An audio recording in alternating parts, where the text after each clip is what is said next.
ನಮ್ಮ ರಾಷ್ಟ್ರೀಯ ಅಧ್ಯಕ್ಷರ ಮಾರ್ಗದರ್ಶನದಲ್ಲಿ ಈಗಾಗಲೇ ಜಾತ್ಯತೀತ ಜನತಾದಳದ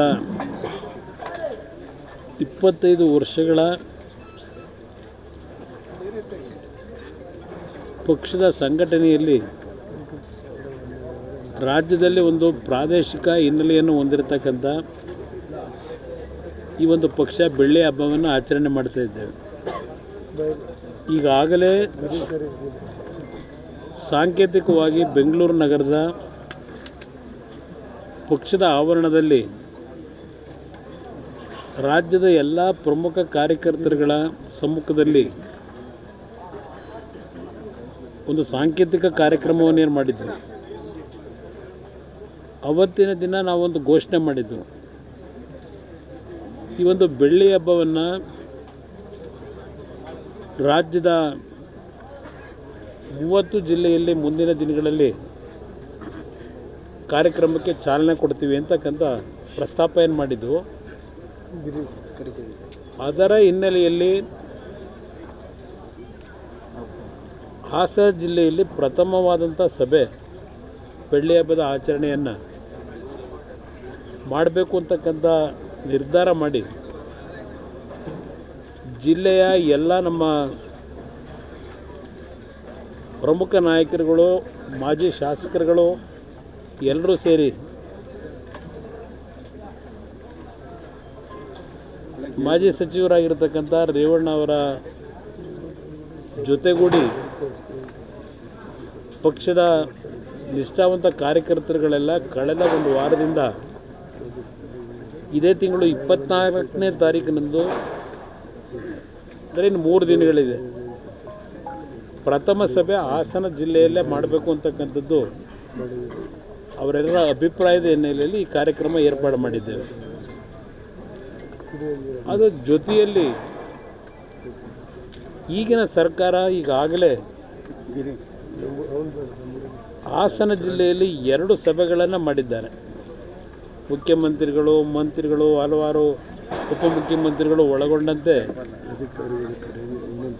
ಹಾಸನ ಜಿಲ್ಲೆಯನ್ನು ಪ್ರಮುಖವಾಗಿ ಜನತಾದಳವನ್ನು ಸಂಪೂರ್ಣವಾಗಿ ಮುಗಿಸ್ಬೇಕು ಅಂತಕ್ಕಂಥದ್ದೇ ಅವ್ರ ಉದ್ದೇಶ ಇದೆ. ಕಳೆದ 2.5 ವರ್ಷದಿಂದ ಏನೇನು ಮಾಡಿದ್ದಾರೆ ಬಹುಶಃ ಸೂಕ್ಷ್ಮವಾಗಿ ನಮ್ಮ ಕಾರ್ಯಕರ್ತರು ಗಮನಿಸಿದ್ದಾರೆ, ನಾವು ಗಮನಿಸಿದ್ದೇವೆ. ಈ ಒಂದು ಹಾಸನ ಜಿಲ್ಲೆಯಲ್ಲಿ 24ನೇ ತಾರೀಕಿನಂದು ಪ್ರಾರಂಭ ಆಗ್ತಕ್ಕಂಥ ಈ ಕಾರ್ಯಕ್ರಮ ಮುಂದಿನ ದಿನಗಳಲ್ಲಿ ರಾಜ್ಯದಲ್ಲಿ ಹಲವಾರು ಜಿಲ್ಲೆಗಳಲ್ಲಿ ಈ ಕಾರ್ಯಕ್ರಮಕ್ಕೆ ದಿನಾಂಕವನ್ನು ನಿಗದಿ ಮಾಡ್ತಾ ಇದ್ದೇವೆ. ಈ ಒಂದು ಕಾರ್ಯಕ್ರಮ ನಾವು ಹಮ್ಮಿಕೊಳ್ತಾ ಇರ್ತಕ್ಕಂಥದ್ದು ಕಾಕತಾಳೀಯ ಅಂತಕ್ಕಂಥದ್ದು ನನ್ನ ಅಭಿಪ್ರಾಯ. ಯಾವ ಸನ್ಮಾನ್ಯ ದೇವೇಗೌಡರ ರಾಜಕಾರಣ ಬಹುಶಃ ಅವರು ಹಾಸನ ಜಿಲ್ಲೆಯ ಮಣ್ಣಿನಲ್ಲಿ ಜನಿಸಿ ಈ ಒಂದು ಪವಿತ್ರ ಭೂಮಿಯಲ್ಲಿ ಒಂದು ಸಾಮಾನ್ಯ ರೈತ ಕುಟುಂಬದಲ್ಲಿ ಜನಿಸಿದಂಥವ್ರು. ಅವರ ರಾಜಕೀಯ ಜೀವನ ಬಹುಶಃ ಒಂದು ಸೊಸೈಟಿಯ ಚುನಾವಣೆ, ಆಂಜನೇಯ ಕೋಆಪರೇಟಿವ್ ಸೊಸೈಟಿನೋ ಯಾವುದೊಂದು ಸೊಸೈಟಿ, ಆ ಹೆಸರಿನಲ್ಲಿ ಪ್ರಾರಂಭ ಆದಂಥ ಸೊಸೈಟಿಯ ಚುನಾವಣೆಯಿಂದ ಅವರ ರಾಜಕೀಯ ಈ ಜಿಲ್ಲೆಯಲ್ಲಿ ಪ್ರಾರಂಭ ಆದಂಥದ್ದು. ಅವರ ಸುದೀರ್ಘವಾದಂಥ ರಾಜಕಾರಣದಲ್ಲಿ 62 ವರ್ಷಗಳನ್ನು ಸವದಿದ್ದಾರೆ. ರಾಜಕಾರಣದಲ್ಲೇ ಮೊದಲನೇ ಬಾರಿಗೆ ಅವರು ವಿಧಾನಸಭೆಗೆ ಆಯ್ಕೆಯಾದಂಥದ್ದು 62ರಲ್ಲಿ. ಅಲ್ಲಿಂದ ಅವರ ಒಂದು ರಾಜಕೀಯದಲ್ಲಿ ಬೆಳವಣಿಗೆಗಳು ಈ ಜಿಲ್ಲೆಯ ಜನತೆಯ ಆಶೀರ್ವಾದದಿಂದ, ಒಬ್ಬ ಸಾಮಾನ್ಯ ರೈತನ ಮಗ ದೆಹಲಿಯ ಕೆಂಪುಕೋಟೆಯಲ್ಲಿ ರಾಷ್ಟ್ರಧ್ವಜವನ್ನು ಹಾರಿಸ್ತಕ್ಕಂಥ ಶಕ್ತಿ ಬಂದಿದ್ದರೆ ದೇವೇಗೌಡರಿಗೆ, ಅದು ಪ್ರಮುಖವಾಗಿ ಹಾಸನ ಜಿಲ್ಲೆಯ ಜನತೆಗೆ ಸೇರಬೇಕು. ಅವರ ರಾಜಕೀಯ ಜೀವನದ ಏಳು ಬೀಳುಗಳಲ್ಲಿ ಅವರು ಚುನಾವಣೆಯಲ್ಲಿ ಸೋತಿರಲಿ ಗೆದ್ದಿರಲಿ, ಅವರಿಗೆ ಒಂದು ಮಾನಸಿಕವಾಗಿ ಸ್ಥೈರ್ಯವನ್ನು ತುಂಬಿರ್ತಕ್ಕಂಥದ್ರಲ್ಲಿ ಈ ಜಿಲ್ಲೆಯ ಜನತೆಗೂ ಸನ್ಮಾನ್ಯ ದೇವೇಗೌಡರಿಗೂ ಅವಿನಾಭಾವ ಒಂದು ಸಂಬಂಧ ಇದೆ ಅಂತಕ್ಕಂಥದ್ದು ನನ್ನ ಅಭಿಪ್ರಾಯ. ಅವರಲ್ಲೂ ಸಹ ಈ ವಯಸ್ಸಿನಲ್ಲೂ ನಾವು ಕಾಣ್ತೇವೆ. ಹಾಸನ ಜಿಲ್ಲೆಯ ಬಗ್ಗೆ ಅಷ್ಟೇ ಅಲ್ಲ, ಪ್ರಮುಖವಾಗಿ ಹಾಸನ ಜಿಲ್ಲೆ ಅವರ ಮೊದಲನೇ ಆದ್ಯತೆ. ಅದರ ಜೊತೆಗೆ ಇಡೀ ದೇಶದ ರೈತರ ಬಗ್ಗೆ ಅವರಲ್ಲಿರ್ತಕ್ಕಂಥ ಕಳಕಳಿ ಏನಿದೆ ಅದೆಲ್ಲವನ್ನು ನಾವು ಹತ್ತಿರದಿಂದ ಗಮನಿಸಿದ್ದೇವೆ. ಈ ಒಂದು ಕಾರ್ಯಕ್ರಮಕ್ಕೆ ಅವರೇ ಇವತ್ತು ನಮಗೆ ಮಾರ್ಗದರ್ಶಕರು. ಈ ಕಾರ್ಯಕ್ರಮ ನಾವು ಮಾಡ್ತಾ ಇರ್ತಕ್ಕಂಥದ್ದಕ್ಕೂ ಈಗ ಸುಪ್ರೀಂ ಕೋರ್ಟ್ನ ಒಂದು ಆದೇಶದ ಮೇರೆಗೆ ಬಹುಶಃ ಕಳೆದ 5 ವರ್ಷಗಳಿಂದ ರಾಜ್ಯದಲ್ಲಿ ಸ್ಥಳೀಯ ಸಂಸ್ಥೆ ಚುನಾವಣೆಗಳು ಏನು ನೆನೆಗುದಿಗೆ ಬಿದ್ದಿತ್ತು, ಆ ಚುನಾವಣೆಗಳು ನಡಿಬೇಕು ಅಂತಕ್ಕಂಥ ಒಂದು ಸೂಚನೆ ಸುಪ್ರೀಂ ಕೋರ್ಟ್ನಿಂದ ಇತ್ತೀಚೆಗೆ ಒಂದು ತೀರ್ಪೇನು ಬಂದಿದೆ. ಈ ತೀರ್ಪಿನ ಹಿನ್ನೆಲೆಯಲ್ಲಿ ಈಗಾಗಲೇ ಸರ್ಕಾರ ಬೆಂಗಳೂರಿನ GBA ಚುನಾವಣೆ ಇರ್ಬೋದು, ಗ್ರಾಮ ಪಂಚಾಯಿತಿಯ ಚುನಾವಣೆಯ ವ್ಯಾಪ್ತಿಯು ಏನು ಮುಗಿದಿದೆ, ಗ್ರಾಮ ಪಂಚಾಯಿತಿ ಚುನಾವಣೆಗಳು ಸಹ ಆಗಬೇಕಾಗಿದೆ. ಈಗ ಅದರ ಜೊತೆಗೆ ಜಿಲ್ಲಾ ಪಂಚಾಯಿತಿ, ತಾಲೂಕು ಪಂಚಾಯಿತಿ ಈ ಚುನಾವಣೆಗಳು ನಡೀಬೇಕಾಗಿದೆ. ಬಹುಶಃ ಹಾಸನ ಜಿಲ್ಲೆಯ ಈ ಒಂದು ಕಾರ್ಯಕ್ರಮದ ಮುಖಾಂತರ ಮುಂದಿನ ಒಂದು ಸ್ಥಳೀಯ ಸಂಸ್ಥೆ ಚುನಾವಣೆಗಳಿಗೆ ಪಕ್ಷದ ಕಾರ್ಯಕರ್ತರಿಗೆ, ನಾಡಿನ ಜನತೆಗೆ, ಸನ್ಮಾನ್ಯ ದೇವೇಗೌಡರಿಗೆ ರಾಜಕೀಯ ಶಕ್ತಿಯನ್ನು ತುಂಬಿ ದೆಹಲಿಯ ಮಟ್ಟದವರೆಗೆ ತೆಗೆದುಕೊಂಡು ಹೋದಂಥ ಈ ಜಿಲ್ಲೆಯ ಮತದಾರ ಬಂಧುಗಳು, ಈ ಜಿಲ್ಲೆಯ ಒಂದು ಮಣ್ಣಿನ ಶಕ್ತಿ ಮುಂದಿನ ಚುನಾವಣೆಗಳಲ್ಲಿ, ಸ್ಥಳೀಯ ಸಂಸ್ಥೆ ಚುನಾವಣೆಗಳಲ್ಲಿ ಈ ಜಿಲ್ಲೆಯ ಕಾರ್ಯಕ್ರಮದ ಮುಖಾಂತರವೇ ಒಂದು ಸಂದೇಶ ರಾಜ್ಯದ ಜನತೆಗೆ ತಲುಪಿಸಬೇಕು ಅಂತಕ್ಕಂಥ ಉದ್ದೇಶ ಇವತ್ತು ಪಕ್ಷದ ನಾಯಕರುಗಳು ಇಟ್ಕೊಂಡಿದ್ದಾರೆ. ಆ ಹಿನ್ನೆಲೆಯಲ್ಲಿ ಬಹುಶಃ 24ನೇ ತಾರೀಕು ನಡೆಯತಕ್ಕಂಥ ಈ ಒಂದು ಸಭೆ ಜನತಾದಳಕ್ಕೆ ಒಂದು ಅತ್ಯಂತ ಮಹತ್ವವಾದಂಥ ಸಭೆ ಅಂತಕ್ಕಂಥದ್ದು ನನ್ನ ಅಭಿಪ್ರಾಯ. ಆ ಹಿನ್ನೆಲೆಯಲ್ಲಿ ಈಗಾಗಲೇ ನಮ್ಮ ಕಾರ್ಯಕರ್ತರು ಜಿಲ್ಲೆಯಲ್ಲಿ ಒಂದು ಹಬ್ಬದ ರೀತಿಯಲ್ಲಿ ಈ ಕಾರ್ಯಕ್ರಮವನ್ನು ಮಾಡಬೇಕು ಅಂತ ಹೇಳಿ ಸ್ವಯಂ ಪ್ರೇರಿತರಾಗಿ ಕಾರ್ಯಕರ್ತರಲ್ಲಿ ಹುಮ್ಮಸ್ಸನ್ನು ನಾವೇನು ಕಾಣ್ತಾ ಇದ್ದೇವೆ. ಬಹುಶಃ ಒಂದು ಐತಿಹಾಸಿಕವಾದಂಥ ಸಭೆ 26ನೇ ತಾರೀಕಿನಂದು ಇಲ್ಲಿ ನಡೀತದೆ ಅಂತಕ್ಕಂಥದ್ದು ಒಂದು ವಿಶ್ವಾಸ ಇದೆ ನನಗೆ. ಈ ಕಾರ್ಯಕ್ರಮದ ಮುಖಾಂತರವೇ ನಾಡಿನಲ್ಲಿ ಮುಂದಿನ ದಿನಗಳಲ್ಲಿ ನಮ್ಮ ಮೈತ್ರಿಯ ಒಂದು ಹೊಂದಾಣಿಕೆ ಏನಿದೆ, ಆ ಹೊಂದಾಣಿಕೆಯಲ್ಲೇ ನಾವು ಚುನಾವಣೆಗಳನ್ನು ಎದುರಿಸಬೇಕು ಅಂತಕ್ಕಂಥದ್ದು ನಮ್ಮ ಆದ್ಯತೆಗಳೇನಿದೆ. ಆ ನಿಟ್ಟಿನಲ್ಲಿ ಇವತ್ತು ಈ ರಾಜ್ಯದಲ್ಲಿ ಯಾವೊಂದು ಕಾಂಗ್ರೆಸ್ನ ಸರ್ಕಾರ ಇದೆ, ಬಹುಶಃ ನಾಡಿನಲ್ಲಷ್ಟೇ ಅಲ್ಲ ಇಡೀ ದೇಶದಲ್ಲೇ ಇಂಥ ಒಂದು ಕೆಟ್ಟ ಸರ್ಕಾರವನ್ನು ನಾವು ನೋಡಲಿಕ್ಕೆ ಸಾಧ್ಯ ಇಲ್ಲ. ನಾನು ಕಾಂಗ್ರೆಸ್ನ ಮುಖ್ಯಮಂತ್ರಿಯ ಸ್ಥಾನದ ಬಗ್ಗೆ ನಡೀತಾ ಇರತಕ್ಕಂಥ ವಿಷಯಗಳ ಬಗ್ಗೆ ಚರ್ಚೆ ಮಾಡಲಿಕ್ಕೆ ಹೋಗಲ್ಲ. ಈಗ ಅದು ಅವ್ರ ಪಕ್ಷಕ್ಕೆ ಸೇರಿದಂಥದ್ದು, ನನಗೆ ಸಂಬಂಧ ಇಲ್ಲ, ನಮ್ಮ ಪಕ್ಷಕ್ಕೂ ಸಂಬಂಧ ಇಲ್ಲ. ಇವತ್ತು ನಾನು ಈ ಸರ್ಕಾರಕ್ಕೆ ಕೇಳಲಿಕ್ಕೆ ಬಯಸ್ತೀನಿ, ಮುಖ್ಯಮಂತ್ರಿಗೂ ಕೇಳಲಿಕ್ಕೆ ಬಯಸ್ತೀನಿ, ನಾಡಿನಲ್ಲಿ ಈಗೇನೋ ಅವರ ಪಕ್ಷದಲ್ಲಿ ನಡೀತಿರ್ತಕ್ಕಂಥ ಈ ಒಂದು ಮುಖ್ಯಮಂತ್ರಿಯ ಕುರ್ಚಿಯ ಕಲಹದಲ್ಲಿ 5 ಕಡೆ 5 ಬೆಂಬಲಿತ ಸಮಾವೇಶವನ್ನು ನಡೆಸಲಿಕ್ಕೆ ಹೊರಟಿದ್ದಾರೆ.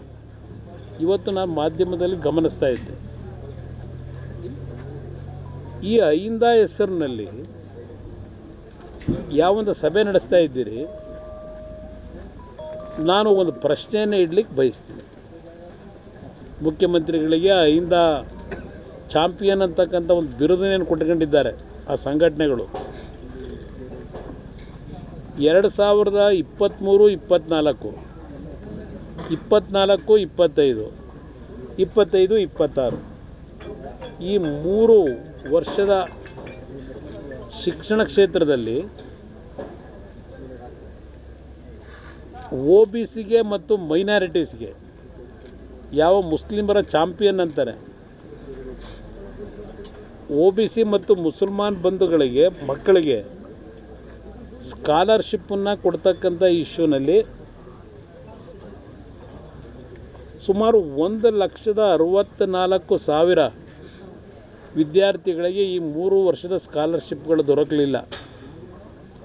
1,64,000 ವಿದ್ಯಾರ್ಥಿಗಳಿಗೆ. ನಾನು ಅದಕ್ಕೋಸ್ಕರಲೇ ಈ ಅಹಿಂದ ಹೆಸರಿನಲ್ಲಿ ಯಾವೊಂದು ಮುಖ್ಯಮಂತ್ರಿಯ ಕುರ್ಚಿಯನ್ನು ಭದ್ರಗೊಳಿಸ್ಕೊಳ್ತಕ್ಕಂಥ ಒಂದೇ ದೃಷ್ಟಿಗೋಸ್ಕರವಾಗಿ ಈ ಹೆಸರುಗಳನ್ನು ಉಪಯೋಗ ಮಾಡ್ಕೊಂಡು ಬಂದಿದ್ದೀರಿ. ಈ 1,64,000 ವಿದ್ಯಾರ್ಥಿಗಳು ಸ್ಕಾಲರ್ಶಿಪ್ ಪಡಿಬೇಕಾದಂಥವ್ರು ಈ ಅಹಿಂದ ಸಮಾಜಕ್ಕೆ ಸೇರಿರ್ತಕ್ಕಂಥ ಮಕ್ಕಳು. ಎಷ್ಟರ ಮಟ್ಟಿಗೆ ಈ ಮಕ್ಕಳ ಒಂದು ವಿದ್ಯಾಭ್ಯಾಸಕ್ಕೆ ಈ ಒಂದು ವರ್ಗದ ಜನರಿಗೆ ಈ ಸರ್ಕಾರ ಕಳೆದ 3 ವರ್ಷದಿಂದ ಹಣ ಬಿಡುಗಡೆ ಮಾಡದೆ ವಂಚನೆ ಮಾಡಿದ್ದಾರೆ. ಅಧಿಕಾರಿಗಳು ಹೇಳ್ತಾರೆ ನಮ್ಮ ಇಲಾಖೆ ತಪ್ಪಿಲ್ಲ, ಆರ್ಥಿಕ ಇಲಾಖೆಯವರು ಹಣ ಬಿಡುಗಡೆ ಮಾಡಲಿಲ್ಲ, ಆರ್ಥಿಕ ಇಲಾಖೆಯವರ ಲೋಪದೋಷದಿಂದ ಈ ಹಣ ಕೊಟ್ಟಿಲ್ಲ ಈ ಕ್ಷಣದವರೆಗೆ. ಆರ್ಥಿಕ ಇಲಾಖೆ ಬಗ್ಗೆ ಚಾರ್ಜ್ ಮಾಡ್ತಾ ಇದ್ದಾರೆ ಅವರು, ಆ ಇಲಾಖೆಯವರು. ಅಂದರೆ ಮುಖ್ಯಮಂತ್ರಿಗಳು ಎಷ್ಟರ ಮಟ್ಟಿಗೆ ಈ ಅಹಿಂದ ವರ್ಗದ ಜನರ ರಕ್ಷಣೆಯನ್ನು ಮಾಡ್ತಾ ಇದ್ದಾರೆ ಅನ್ನೋದಕ್ಕೆ ಇದು ಒಂದು ಉದಾಹರಣೆ. ಯಾವುದೋ ನಿಮ್ಮ 6-5 ನಿಮ್ಮ ಗ್ಯಾರಂಟಿ ಸ್ಕೀಮ್ಗಳಿಗೆ SCP STP ಹಣವನ್ನು ವರ್ಗಾವಣೆ ಮಾಡಿರ್ತಕ್ಕಂಥದ್ದು ಅದೆಲ್ಲ ಒಂದು ಭಾಗ ಚರ್ಚೆ ಆಗೋಗಿದೆ, ಅಳಿಸಲಾಗಿದೆ. ಅದೆಲ್ಲ ನಾನು ಹೇಳಿರ್ತಕ್ಕಂಥದ್ದು ಅಹಿಂದ ಸಮಾಜದ ವಿದ್ಯಾರ್ಥಿಗಳಿಗೆ ಅವರ ಶೈಕ್ಷಣಿಕ ಬದುಕಿಗೆ ಎಷ್ಟರ ಮಟ್ಟಿಗೆ ಈ ಸರ್ಕಾರ ದ್ರೋಹ ಮಾಡ್ತಾಯಿದೆ. ಇದನ್ನು ಅಹಿಂದ ವರ್ಗದ ಜನ, ಮೈನಾರಿಟೀಸು, ಮುಸಲ್ಮಾನ್ ಬಂದವರು ಅರ್ಥ ಮಾಡ್ಕೋಬೇಕು ಅಂತಕ್ಕಂಥದ್ದನ್ನು ಹೇಳಲಿಕ್ಕೆ ಬಯಸ್ತೀನಿ ಪ್ರಮುಖವಾಗಿ. ಇನ್ನು ನೀವು ಮೊನ್ನೆ ಒಂದು ಪತ್ರಿಕೆಯಲ್ಲೇ ಬರೆದಿದ್ದೀರಿ ವಿವರಣೆಯನ್ನು. ಯಾವೊಂದು ರಾಜ್ಯ ಸರ್ಕಾರ ಯೋಜನೆಗಳು ಪ್ರಮುಖವಾಗಿ ರಾಜ್ಯದಲ್ಲಿ ಹಲವಾರು ಭಾಗದಲ್ಲಿ ರಾಷ್ಟ್ರೀಯ ಹೆದ್ದಾರಿಗಳ ಯೋಜನೆಗಳಿಗೆ ರಾಜ್ಯ ಸರ್ಕಾರ ಯಾವೊಂದು ಭೂಮಿಯನ್ನು ಭೂಸ್ವಾಧೀನ ಮಾಡಬೇಕು, ಭೂಸ್ವಾಧೀನವನ್ನು ಮಾಡದೆ ಕೇಂದ್ರ ಸರ್ಕಾರ ಹಣ ಕೊಟ್ಟಿದ್ದರೂ ಆ ಯೋಜನೆಗಳನ್ನು ಅನುಷ್ಠಾನಕ್ಕೆ ತರ್ತಕ್ಕಂಥ ನಿಟ್ಟಿನಲ್ಲಿ ಇವತ್ತು ರಾಷ್ಟ್ರೀಯ ಹೆದ್ದಾರಿ ಕಾರ್ಯಕ್ರಮಗಳನ್ನು ಸ್ಥಗಿತಗೊಳಿಸ್ತಕ್ಕಂಥ ನಿರ್ಧಾರ ಈ ಸರ್ಕಾರದ ನಿರ್ಲಕ್ಷ್ಯ, ಈ ಸರ್ಕಾರದ ಬೇಜವಾಬ್ದಾರಿತನದಿಂದ ಇವತ್ತು ಹಲವಾರು ರಾಷ್ಟ್ರೀಯ ಯೋಜನೆಗಳಿಗೆ ಸ್ಥಗಿತ ಆಗ್ತಕ್ಕಂಥ ಒಂದು ವಾತಾವರಣ ನಿರ್ಮಾಣ ಆಗಿದೆ. ಮೈಸೂರು ಬೆಂಗಳೂರು ಇವತ್ತಿಲ್ಲಿ ಸಾರಾಮೇಶ್ ಅವರು ಜಸ್ಟ್ ಈಗ ತಾನೇ ಬಂದಿದ್ದಾರೆ. ಸುಮಾರು 700 ಕೋಟಿ ಹಣ ಬಿಳಿಕೆರೆಯಿಂದ ಪ್ರಾರಂಭ ಆಗಿ ಯಾವುದು ಮಾಯಗೊಂಡಹಳ್ಳಿನೋ ಯಾವುದಣ್ಣ ಅದು ಊರು, ಎಡೆಗೋಡನಹಳ್ಳಿ ಸರ್, ನಮ್ಮ ದೊಡ್ಡಹಳ್ಳಿ ಕೊನೆ ಭಾಗದಲ್ಲಿ ಎಡೆಗೋಡನಹಳ್ಳಿಯವರೆಗೆ ಬೇಲೂರಿಂದ 4 ಲೇನ್ ಆಗಬೇಕಾಗಿತ್ತು. ಈಗ ನಿಮ್ಮ ಹಾಸನದಿಂದ ಬೇಲೂರಿಂದ 2,000 ಕೋಟಿ ಫೌಂಡೇಶನ್. ಇಲ್ಲಿ ಈ ಎಲ್ಲ ಯೋಜನೆಗಳು ಸ್ಥಗಿತಗೊಂಡಿದೆ. ನಮ್ಮ ಮುಖ್ಯಮಂತ್ರಿಗಳು ಕೇಂದ್ರದ ಆರ್ಥಿಕ ಸಚಿವರು ಹೆಣ್ಣುಮಗಳಿದ್ದಾರೆ. ಅವ್ರು ಬಳಸಿರ್ತಕ್ಕಂಥ ಪದ ನಾನು ಬಳಸಲಿಕ್ಕಾಗಲ್ಲ. ಮುಖ್ಯಮಂತ್ರಿಗಳು ಒಬ್ಬ ಹೆಣ್ಣು ಮಗಳು ಆರ್ಥಿಕ ಸಚಿವರಾಗಿ ದೇಶದಲ್ಲಿ ಒಂದು ಉತ್ತಮವಾದಂಥ ಸಮರ್ಥವಾದಂಥ ಆರ್ಥಿಕ ಸಚಿವರಾಗಿ ಏನು ಕೆಲಸ ಮಾಡ್ತಾ ಇದ್ದಾರೆ, ಅವರನ್ನು ಯಾವ ಒಂದು ಏಕವಚನದಲ್ಲಿ ಪ್ರಸ್ತಾಪ ಮಾಡಿದ್ರೆ ಅವರ ಹೆಸರನ್ನ, ಈ ರೀತಿ ಪದ ಬಳಕೆಗಳಿಂದ ಎಷ್ಟರ ಮಟ್ಟಿಗೆ ನೀವು ಕೇಂದ್ರ ಸರ್ಕಾರದ ನೆರವನ್ನು ಪಡೀಲಿಕ್ಕೆ ಸಾಧ್ಯ? ನಿಮ್ಮ ನಡವಳಿಕೆಗಳನ್ನು ನಾನು ಪದೇ ಪದೇ ಹೇಳ್ತಾ ಇದ್ದೇನೆ, ನಿಮ್ಮ ನಡವಳಿಕೆಯನ್ನು ಪದೇ ಪದೇ ಸರಿಪಡಿಸ್ಕೊಳ್ಳಿ ಅಂತ ಹೇಳಿ. ಆದರೆ ಅವರಲ್ಲಿ ಆ ಬದಲಾವಣೆ ಮಾಡ್ಕೊಳ್ತಕ್ಕಂಥ ವಾತಾವರಣ ಇಲ್ಲ ಅವರಲ್ಲಿ. ಅವರ ಪದಬಳಕೆಗಳು ನಾನು ಹಳ್ಳಿಯಿಂದ ಬಂದಿರೋನು ಅಂತ ಹೇಳ್ಬೋದು. ಹಳ್ಳಿಯಿಂದ ಬಂದಿದ್ದರೂ ಹಳ್ಳಿನಲ್ಲೂ ನಮ್ಮ ಜನ ನಮ್ಮ ಭಾಷೆಯನ್ನು ಪ್ರಯೋಗ ಮಾಡಬೇಕಾದ್ರೆ ನಮ್ಮ ಸಂಸ್ಕೃತಿಯನ್ನು ಎಷ್ಟು ಮಟ್ಟಿಗೆ ಉಳಿಸ್ತಾರೆ ಅಂತಕ್ಕಂಥದ್ದು ನಾವು ನೋಡಿದ್ದೇವೆ. ಹಳ್ಳಿಯ ಭಾಷೆ ಅಂತಕ್ಕಂಥದ್ದನ್ನು ಹೇಳ್ತಕ್ಕಂಥದ್ರ ಮುಖಾಂತರ ಸಮಜಾಯಿಷಿ ಕೊಡೋದಲ್ಲ. ಅದರಿಂದ ಇವತ್ತು ಪದೇ ಪದೇ ಕೇಂದ್ರ ಸರ್ಕಾರದ ಬಗ್ಗೆ ಏನು ಹೇಳ್ತೀರಿ, ನಿಮ್ಮ ಜವಾಬ್ದಾರಿ ಎಷ್ಟರ ಮಟ್ಟಿಗೆ ನಿರ್ವಹಣೆ ಮಾಡಿದ್ದೀರಿ, ಇದು ಇಲ್ಲಿರ್ತಕ್ಕಂಥ ಪ್ರಮುಖವಾದಂಥ ಅಂಶ. ಅದರಿಂದ ಈ ಸಂದರ್ಭದಲ್ಲಿ ನಾನು ಎಲ್ಲ ವಿಷಯಗಳನ್ನ ಪ್ರಸ್ತಾಪ ಮಾಡಲಿಕ್ಕೆ ಹೋಗಲ್ಲ. ನಾಡಿದ್ದು ಮತ್ತೆ 24ರ ಸಭೆಯಲ್ಲಿ ಬಹುಶಃ ಹಲವಾರು ವಿಷಯಗಳನ್ನು ನಾನೇನು ಪ್ರಸ್ತಾಪ ಮಾಡಬೇಕು ಅಂತ ಇದ್ದೇನೆ, ಅವತ್ತು ಸುದೀರ್ಘವಾಗಿ ಮಾತನಾಡ್ತೀನಿ. ಸ್ಥಳೀಯ ಅಧ್ಯಕ್ಷರು ಒಂದು ಬಾರಿ ಮಾಧ್ಯಮದ ಸ್ನೇಹಿತರ ಮುಂದೆ ಸ್ಥಳೀಯ ಸಂಸ್ಥೆ ಚುನಾವಣೆಗಳ ಬಗ್ಗೆ ಅವರು ಹೇಳಿರ್ತಕ್ಕಂಥದ್ದೇನಿದೆ, ಸ್ಥಳೀಯ ಸಂಸ್ಥೆ ಚುನಾವಣೆಗಳಲ್ಲಿ ಸ್ವಲ್ಪ ಕಾಂಪಿಟೇಷನ್ ಇರತಕ್ಕಂಥದ್ದು ಮತ್ತು ಸ್ಥಳೀಯ ಚುನಾವಣೆಗಳಲ್ಲಿ ಯಾವುದೇ ರೀತಿಯ ಗೊಂದಲಗಳಾಗಬಾರ್ದು ಅಂತಕ್ಕಂಥ ದೃಷ್ಟಿಯಿಂದ ಸ್ಥಳೀಯ ಸಂಸ್ಥೆಗಳ ಚುನಾವಣೆಯಲ್ಲಿ ಹೊಂದಾಣಿಕೆಯ ಬಗ್ಗೆ ಅವರೇನು ಚರ್ಚೆ ಮಾಡಿದ್ದಾರೆ, ಅದು ಹಲವಾರು ಸಂದರ್ಭದಲ್ಲಿ, ಈಗ ಉದಾಹರಣೆ ಮಹಾರಾಷ್ಟ್ರದಲ್ಲೇ ಇಬ್ಬರು ಉಪಮುಖ್ಯಮಂತ್ರಿಗಳಿದ್ದಾರೆ. ಒಬ್ಬ ಉಪಮುಖ್ಯಮಂತ್ರಿ ಬೇರೆ ಪಕ್ಷಗಳ ಜೊತೆ ಹೊಂದಾಣಿಕೆ ಮಾಡಿಕೊಂಡು ಸ್ಥಳೀಯ ಸಂಸ್ಥೆ ಚುನಾವಣೆ ಎದುರಿಸಿದ್ರು ಮೊನ್ನೆ ನಡೆದಂಥ ಮಹಾರಾಷ್ಟ್ರದ ಚುನಾವಣೆಗಳಲ್ಲಿ. ಆ ರೀತಿಯ ಒಂದು ವಾತಾವರಣಗಳು ಇರ್ತಕ್ಕಂಥ ಹಿನ್ನೆಲೆಯಲ್ಲಿ ರಾಷ್ಟ್ರೀಯ ಅಧ್ಯಕ್ಷರು ಆ ವಿಷಯ ಪ್ರಸ್ತಾಪ ಮಾಡಿದ್ದಾರೆ. ಆದರೆ ನನ್ನ ಒಂದು ಮತ್ತು ನಮ್ಮ ಪಕ್ಷದಲ್ಲಿ ಈಗಿರ್ತಕ್ಕಂಥ ಒಂದು ಮುಕ್ತವಾದಂಥ ವಾತಾವರಣದ ಬಗ್ಗೆ ನಾನು ನೂರಾರು ಬಾರಿ ಹೇಳಿದ್ದೇನೆ.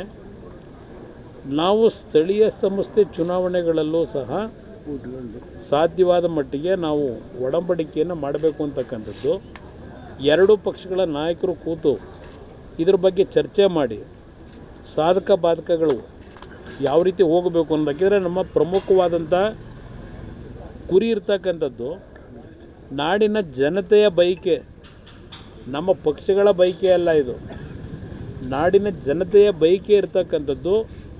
ಇಂಥ ಒಂದು ಕೆಟ್ಟ ಸರ್ಕಾರ ಮೊದಲು ಈ ರಾಜ್ಯದಿಂದ ತೊಲಗಬೇಕು ಅಂತಕ್ಕಂಥದ್ದು. ನಾಡಿನ ಜನತೆಯ ಭಾವನೆಗಳು ಏನಿದೆ, ಆ ಭಾವನೆಗಳಿಗೆ ಯಾವ ರೀತಿ ಎರಡೂ ಪಕ್ಷಗಳು ಈ ಒಂದು ಮೈತ್ರಿಗೆ ಸಂಬಂಧಪಟ್ಟಾಗೆ ನಾವು ನಡ್ಕೋಬೇಕಾಗಿದೆ. ಇಂಥ ಕೆಟ್ಟ ಸರ್ಕಾರ ತೆಗಿಲಿಕ್ಕೆ ನೋಡ್ತಾ ಇದ್ದೀನಿ ನಾನು.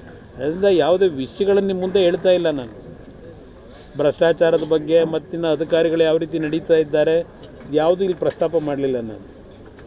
ಅದೆಲ್ಲ ನಾಡಿದ್ದು ನಾನು ಬಂದಾಗ ಚರ್ಚೆ ಮಾಡ್ತೀನಿ ಸುದೀರ್ಘವಾಗಿ. ಈ ಎಲ್ಲ ಹಿನ್ನೆಲೆಯಲ್ಲಿ ಈ ನಾಡಿನ ಜನತೆ ಈ ಕೆಟ್ಟ ಸರ್ಕಾರ ತೆಗಿಬೇಕು ಅಂತಕ್ಕಂಥದ್ದೇನಿದೆ ಅವ್ರ ಭಾವನೆ, ಆ ಹಿನ್ನೆಲೆಯಲ್ಲಿ ಸೂಕ್ತವಾದ ನಿರ್ಧಾರಗಳನ್ನು ಮಾಡ್ತೀವಿ. ನಮಗಿಂತ ಸ್ವಲ್ಪ ಅನುಭವ ಜಾಸ್ತಿ. ಅವರಿಗೆ ಹಲವಾರು ರೀತಿಯ ಅನುಭವಗಳು ಇರ್ತಕ್ಕಂಥ ಹಿನ್ನೆಲೆಯಲ್ಲಿ ಅವರ ಸುದೀರ್ಘ ರಾಜಕಾರಣದಲ್ಲಿ ಹಲವಾರು ರೀತಿಯ ಒಂದು ಬೆಳವಣಿಗೆಗಳನ್ನು ಏನು ಕಂಡಿದ್ದಾರೆ, ಆ ಹಿನ್ನೆಲೆಯಲ್ಲಿ ಹೇಳಿದ್ದಾರೆ. ಅದ್ರ ಜೊತೆಗೆ ಕೆಲವರ ಒಂದು ಭಾವನೆಗಳೇನು ಅಂತಕ್ಕಂಥದ್ದನ್ನು ಅವ್ರು ಹೇಳಿರ್ಬೋದು. ಆದರೆ ನಮ್ಮ ಆದ್ಯತೆ ನಮ್ಮಿಂದ ಯಾವುದೇ ಕಾರಣಕ್ಕೂ ಜನತಾದಳದಿಂದ, ಯಾಕೆಂದರೆ 2006-7 ನಾನು ಮಾಡದೇ ಇದ್ದಂಥ ತಪ್ಪು ನನ್ನ ತಲೆ ಮೇಲೆ ಹಾಕಬೇಕಾಯ್ತು. ಅಲ್ಲಿ ಏನೇನು ನಡೀತು ಅದೆಲ್ಲ ಈಗ ಹಳೆ ಕತೆ, ಅದನ್ನು ಹೇಳಲಿಕ್ಕೆ ಹೋಗೋದಿಲ್ಲ. ಅದರಿಂದ ಹಿಂದೆ ಆದಂಥ ಅನುಭವಗಳಿಂದ ಯಾವುದೇ ಕಾರಣಕ್ಕೂ ಇವತ್ತು ಕರ್ನಾಟಕದಲ್ಲಿ ನಮ್ಮ ಪಕ್ಷದ ಬಗ್ಗೆ ಯಾರೂ ತಪ್ಪನ್ನು ಹುಡುಕಬಾರದು. ಆ ನಿಟ್ಟಿನಲ್ಲಿ ನಾವು ಕೆಲಸ ಮಾಡ್ತೀವಿ. ಈಗ ಮೈತ್ರಿ ರಾಜ್ಯದಲ್ಲಿ ಒಂಥರಾದ್ರೆ ಹಾಸನದಲ್ಲೂ ಸಹ ಮೈತ್ರಿ ವಿಚಾರದಲ್ಲಿ ಸಾಕಷ್ಟು ಹೌದು, ಹಾಸನದಲ್ಲಿ ಸ್ಟೇಟ್ ಲೆವೆಲ್ ಏನು ಹೇಳ್ತಾರೆ ಅದು ಅಂತ ಹೇಳಿಲ್ಲ. ಹಾಸನದ ವಿಷಯದಲ್ಲಿ ಯಾರೋ ಒಬ್ಬರೋ ಇಬ್ಬರದೋ ಏನೋ ಸಮಸ್ಯೆಗಳಿರ್ಬೋದು. ಅವರು ಪಾಪ ನಮ್ಮ ಪಕ್ಷಕ್ಕಿಂತಲೂ BJP ಪಕ್ಷಕ್ಕಿಂತಲೂ ಬೆಳೆದಿರ್ತಕ್ಕಂಥವ್ರು. ಅವ್ರ ಬಗ್ಗೆ ನಾನು ಚರ್ಚೆ ಮಾಡಿದಷ್ಟು ಮಾಡ್ತಕ್ಕಂಥ ಬೆಳವಣಿಗೆ ನಾನು ಏನು ಕಂಡಿಲ್ಲ. ಅಂಥವ್ರ ಬಗ್ಗೆ ಅವ್ರ ರಾಷ್ಟ್ರೀಯ ಪಕ್ಷದಲ್ಲಿ ಅವರು ತೀರ್ಮಾನ ಮಾಡ್ತಾರೆ. ಮೈತ್ರಿಗೆ ಸಂಬಂಧಪಟ್ಟಾಗೆ ಬಿಜೆಪಿ ರಾಜ್ಯ ನಾಯಕರ ತಾವೇನಾದ್ರು ಮಾತುಕತೆ ಇದುವರೆಗೆ ಏನಾದ್ರು ಇಲ್ಲ, ಈಗಾಗಲೇ ಒಂದು ರೌಂಡ್ ಮಾತನಾಡಿದ್ದೇವೆ. ಸದ್ಯದಲ್ಲೇ ಮತ್ತೆ ಈಗಾಗಲೇ ಉಸ್ತುವಾರಿ ಏನು ಹಾಕಿದ್ದಾರೆ ನೆನ್ನೆಯ ದಿನ ಹೊಸ ಅಧ್ಯಕ್ಷರು ಬಿ ಜೆ ಪಿನಲ್ಲಿ ನೆನ್ನೆ ಚಾರ್ಜ್ ತಗೊಂಡ ನಂತರ ಇವತ್ತು ಈ ಸ್ಥಳೀಯ ಸಂಸ್ಥೆಗಳ ಚುನಾವಣೆಗೆ ಕೆಲವು ಉಸ್ತುವಾರಿಯನ್ನು ವಹಿಸಿದ್ದಾರೆ ಜವಾಬ್ದಾರಿ. ಅವರ ಜೊತೆಯಲ್ಲಿ ಸದ್ಯದಲ್ಲೇ ಚರ್ಚೆ ಮಾಡ್ತಾಯಿದ್ದೇವೆ. ಸರಿ, ಈ ಸರ್ಕಾರದಲ್ಲಿ ಈಗ ಒಂದು ಠಾಣೆ ಒಳಗಡೆ ನಮ್ಮ ಡಿ ಜಿ ಪಿ ಲೆವೆಲ್ ಮಹಿಳೆಯರ ಜೊತೆ ಆ ಥರ ಅದನ್ನು ಇಲ್ಲಿ ಈ ಸರ್ಕಾರದಲ್ಲಿ ಯಾವುದೇ ರೀತಿಯ ಅಧಿಕಾರಿಗಳ ನಡವಳಿಕೆಗಳ ವಿಷಯದಲ್ಲಿ ಇರ್ಬೋದು, ಭ್ರಷ್ಟಾಚಾರ ಇರ್ಬೋದು, ಇದು ಯಾವುದ್ರ ಬಗ್ಗೆ ಚರ್ಚೆ ಮಾಡ್ತಕ್ಕಂಥದ್ದಕ್ಕೂ ಅಸಹ್ಯವಾದಂಥ ರೀತಿಯ ವಾತಾವರಣ ನಿರ್ಮಾಣ ಮಾಡ್ಕೊಂಡಿದ್ದಾರೆ. ಮೊನ್ನೆ ಆ ಘಟನೆಯನ್ನು ನೋಡದ ಮರುಕ್ಷಣ ಅಮಾನತುಗೊಳಿಸಬೇಕಾಗಿತ್ತು. ಪಾಪ ಇನ್ನೂ ಮೀನಾಮೇಷ ಎಣಿಸ್ತಾರೆ. ಹೋಗಲಿ, ಆ ವ್ಯಕ್ತಿಯ ಹಿನ್ನೆಲೆ ಏನು? ನಾನು 2015-16 ಹೇಳಿದ್ದೀನಿ, ಬಿಳಿಕೆರೆ ಹತ್ರ ಯಾರೋ ಒಬ್ಬ ಚಿನ್ನದ ವ್ಯಾಪಾರಿ ವ್ಯಾಪಾರ ಮಾಡ್ಕೊಂಡೋದು 3 ಕೋಟಿ ದುಡ್ಡನ್ನು ಬಸ್ಸಲ್ಲಿ ಇಟ್ಕೊಂಡು ಹೋಗ್ಬೇಕಾದ್ರೆ ಅದನ್ನೇ ಕಳ್ತನ ಮಾಡಿದಂಥದ್ದು. ಯಾವ ಥರ ಮುಚ್ಚಾಕಿದ್ರು ಇದೇ ಸಿದ್ದರಾಮಯ್ಯನವರ ಸರ್ಕಾರ. ಸಿದ್ದರಾಮಯ್ಯನವರ ನೇತೃತ್ವದ ಸರ್ಕಾರದಲ್ಲಿ ಭ್ರಷ್ಟ ಅಧಿಕಾರಿಗಳಿಗೆ ದೊರಕತಕ್ಕಂಥ ರಕ್ಷಣೆ ಬಹುಶಃ ದೇಶದಲ್ಲಿ ಎಲ್ಲೂ ಸಿಗಲ್ಲ, ಯಾವುದೇ ಸರ್ಕಾರಗಳಲ್ಲೂ. ಆ ರೀತಿಯ ಸರ್ಕಾರ ನಡೆಸ್ಕೊಂಡು ಬಂದಿದ್ದಾರೆ. ಅದರಿಂದ ಇವತ್ತು ಸರ್ಕಾರದ ಅಧಿಕಾರಿಗಳಲ್ಲೂ ಸಹ ಯಾವ ಮಟ್ಟಕ್ಕಿದ್ದಾರೆ ಈ ಸರ್ಕಾರದಲ್ಲಿ. ಕೆಲವು ಹಿರಿಯ ಅಧಿಕಾರಿಗಳು ಹೇಳ್ತಾರೆ, ಸರಿ ಏನು ಮಾಡೋದು, 80,000 ಸಿಬ್ಬಂದಿ ಇದ್ದಾರೆ. ಇಲ್ಲಿ ಸರ್ಕಾರದಲ್ಲಿ ನಡೆಯತಕ್ಕಂಥ ವರ್ಗಾವಣೆಗಳು, ಆ ವರ್ಗಾವಣೆಯ ಗೈಡ್ಲೈನ್ಸ್ ಏನು ಇಟ್ಕೊಂಡಿದ್ದಾರೆ, ಆ ಹಿನ್ನೆಲೆಯಲ್ಲಿ ನಾವು ಎಷ್ಟರ ಮಟ್ಟಿಗೆ ಎಷ್ಟೇ ನಾವು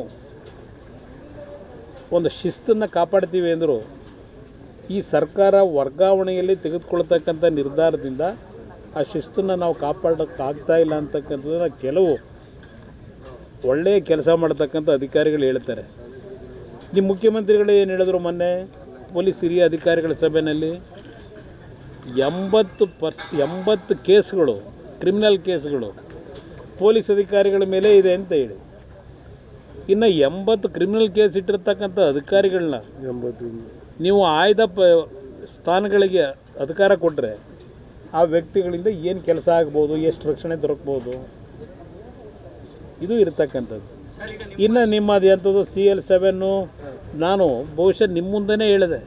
ಕಳೆದ ಬಾರಿ ನಾನು ನಿಮ್ಮ ಜೊತೆ ಕೆಲವು ವಿಷಯ ಚರ್ಚೆ ಮಾಡಿದಾಗ ಯಾವುದೋ 500 ಹೊಸದಾಗಿ ಲೈಸೆನ್ಸ್ನ ಕೊಡ್ತಕ್ಕಂಥ ನಿಟ್ಟಿನಲ್ಲಿ ಅವರೇನು ತೀರ್ಮಾನ ಮಾಡಿದ್ದಾರೆ ಅದರ ಬಗ್ಗೆ ಅವತ್ತೇ ಹೇಳಿದೆ. 700 ಅವತ್ತೇ ನಾನು ಹೇಳಿದ್ದೀನಿ.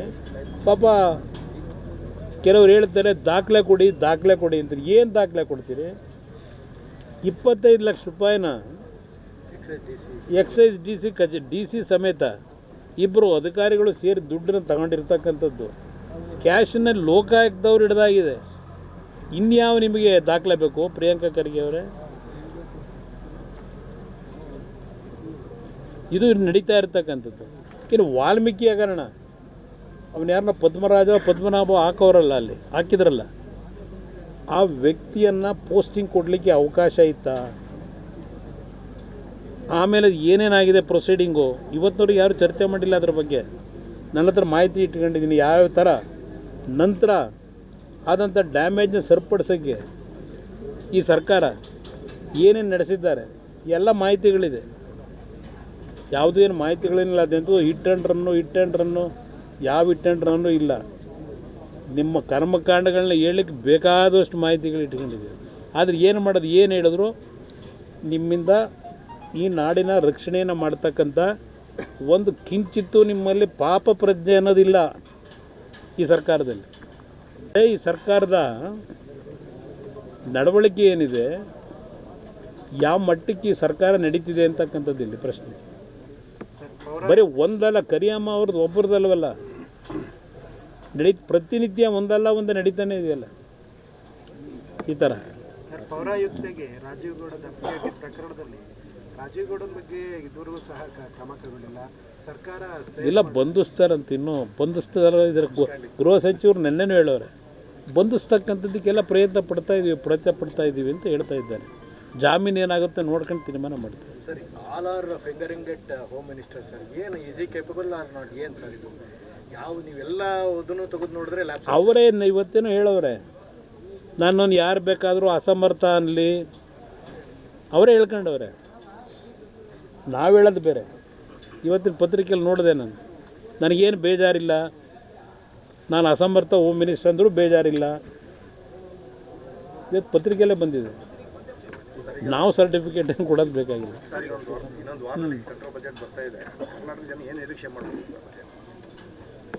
ಬಜೆಟ್ಟು ದೇಶದ ಒಟ್ಟಾರೆ ಪ್ರಗತಿಗೆ ಪೂರಕವಾದಂಥ ಬಜೆಟ್ ಕೊಡ್ತಾರೆ. ಕರ್ನಾಟಕಕ್ಕೆ ನಮ್ಮ ರಾಜ್ಯ ಸರ್ಕಾರದಿಂದ ಏನು ಕೃಷ್ಣ ಬೈರೇಗೌಡರೇನೋ ಹೋಗಿ ಬಂದವರೇ ಅಂತ ಯಾವುದೋ ಪತ್ರಿಕೆಯಲ್ಲಿ ನೋಡಿದೆ. ನನ್ನ ಮುಂದೆ ಅಂತೂ ಯಾರು ಬಂದು ಕರ್ನಾಟಕ ರಾಜ್ಯದ ಮಂತ್ರಿಗಳಾಗಲಿ ಮುಖ್ಯಮಂತ್ರಿಗಳಾಗಲಿ ನನ್ನ ಮುಂದೆ ಯಾವುದೇ ವಿಷಯಗಳು ಚರ್ಚೆ ಅಂತೂ ಈ ಕ್ಷಣದವರೆಗೆ ಯಾರೂ ಮಾಡಿಲ್ಲ. ನಾನು ನನ್ನ ಇಲಾಖೆಗೆ ಸಂಬಂಧಪಟ್ಟ ಹಾಗೆ ಯಾವ ರೀತಿ ಕೆಲವು ಸಮಸ್ಯೆಗಳಿಗೆ ಪರಿಹಾರ ತರ್ಬೋದು, ನನ್ನ ವ್ಯಾಪ್ತಿಯೊಳಗೆ ತರಲಿಕ್ಕೆ ಪ್ರಯತ್ನ ಪಡ್ತಾ ಇದ್ದೇನೆ. ಅದು ಬಜೆಟ್ಟು, ದೇಶದ ಬಜೆಟ್ಟು. ನನ್ನ ಇಲಾಖೆಯಲ್ಲಿ ಪ್ರಮುಖವಾಗಿ ಕರ್ನಾಟಕದಲ್ಲಿ ಈಗಾಗಲೇ 100 ಬಾರಿ ಹೇಳಿದ್ದೇನೆ, VISL ಇರ್ಬೋದು, ನಮ್ಮ HMT ಇರ್ಬೋದು, ಈ ವಿಷಯಗಳಲ್ಲಿ ಯಾವ ರೀತಿ ಅವನ್ನು ಪುನಶ್ಚೇತನಗೊಳಿಸಬೇಕು ಅನ್ನೋದ್ರ ಬಗ್ಗೆ ನನ್ನ ಜವಾಬ್ದಾರಿ ನಿರ್ವಹಣೆ ಯಾವ ರೀತಿ ಮಾಡಬೇಕು ಮಾಡ್ತೀನಿ. ಈಗ ಜನತಾ ಸಮಾವೇಶ ಒಂದು ಜನತಾ ದಳದ JDSನ ಶಕ್ತಿ ಪ್ರದರ್ಶನ ಜೊತೆಗೆ ಅಂತ ಅನ್ಕೊ. ಇಲ್ಲಿ JDS ಶಕ್ತಿ ಪ್ರದರ್ಶನ ಅನ್ನೋದಕ್ಕಿಂತ ಸಂಘಟನೆ. ಇವತ್ತು ಹಾಸನ ಜಿಲ್ಲೆ ಬಹುಶಃ ಜನತಾ ದಳದ ಶಕ್ತಿಯನ್ನು ತುಂಬಿರ್ತಕ್ಕಂಥ ತಂದೆ ತಾಯಂದಿರ ಕ್ಷೇತ್ರ ಇದೆ. ಇದು ನಮ್ಮ ಪಕ್ಷಕ್ಕೆ ಒಂದು ಕರ್ಮಭೂಮಿ. ಈ ಜಿಲ್ಲೆ ನಮಗೆ ಶಕ್ತಿ ಕೊಟ್ಟಿರ್ತಕ್ಕಂಥದ್ದು. ಈ ಜಿಲ್ಲೆಯಿಂದ ಇವತ್ತೇನು ಸಂಘಟನೆಗೆ ಚಾಲನೆಯನ್ನು ಹೊಸದಾಗಿ 2028 ವಿಧಾನಸಭೆ ಚುನಾವಣೆ ಇರ್ಬೋದು ಮತ್ತು ಹಲವಾರು ಸ್ಥಳೀಯ ಸಂಸ್ಥೆ ಚುನಾವಣೆಗಳಿಗೆ ಈ ಒಂದು ಪವಿತ್ರವಾದಂಥ ಪುಣ್ಯಭೂಮಿ ಅಂತಕ್ಕಂಥದ್ದು ನಮ್ಮ ಕುಟುಂಬಕ್ಕೆ ವಿಶೇಷವಾಗಿ, ನಮ್ಮ ಕುಟುಂಬ ಅಂದರೆ ಜನತಾದಳದ ಕುಟುಂಬ. ನಮ್ಮ ಕುಟುಂಬ ಅಂದರೆ ಬರೀ ನಮ್ಮ ಕುಟುಂಬ ಅಂದರೆ ದೇವೇಗೌಡರು ಮಕ್ಕಳದಲ್ಲ. ಜನತಾದಳದ ಕುಟುಂಬ ಏನಿದೆ, ಈ ಕುಟುಂಬದ ಸಂಘಟನೆಗೆ ಇವತ್ತು ಚಾಲನೆ ಕೊಡ್ತಕ್ಕಂಥದ್ದಕ್ಕೆ ಒಂದು ಸಂದೇಶ ಕೊಡ್ತಕ್ಕಂಥ ಒಂದು ಕಾರ್ಯಕ್ರಮ. ಇಲ್ಲಿ ಚರ್ಚೆ ಮಾಡ್ತಾ ಇರತಕ್ಕಂಥವ್ರು ಅವರು ಯೋಚನೆ ಮಾಡ್ಕೋಬೇಕು. ಈಗ